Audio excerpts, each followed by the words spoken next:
7 live breaking news.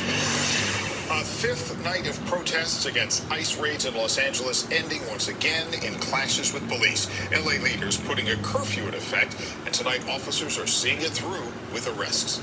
And here in the Bay Area, a car on fire and a store robbed right down the street from where a peaceful protest ended. Good evening, I'm Anna Dates. Okay, and Ashley, thanks for joining us. Another night of protests across the country, and here in the Bay Area, tensions rising as demonstrators clash with police in several cities. And we'll begin in Los Angeles, several hours into a curfew downtown. Yeah, the situation in downtown LA remains volatile. Police have detained people in a 1 square mile area where that overnight curfew is in effect. LA Mayor Karen Bass announced the curfew earlier today. It only applies to part of downtown where the 5 nights of protests have been most intense. Elsewhere in downtown LA, we're seeing crowds marching in traffic outside of the curfew zone.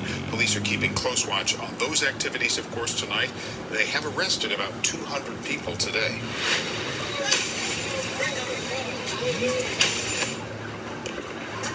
We're also following breaking news in Oakland, where a crowd has broken into a store and set a car on fire less than a block away from where a peaceful protest ended.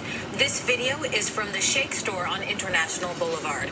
A large crowd gathered and shattered the glass. They ran into the store, then ran out with merchandise. Police arrested at least one person.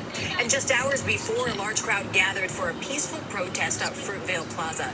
Mayor Barbara Lee and faith leaders prayed with the demonstrators, calling for community building in solidarity with Los Angeles. Businesses had boarded up windows ahead of the rally. Outside courthouses today, a more intense scene. Protesters in San Francisco and Concord tried to prevent cars from driving away following reported ICE detentions. And ABC 7 News reporter J.R. Stone went to experts about the protests and Governor Newsom's tense back and forth with the president.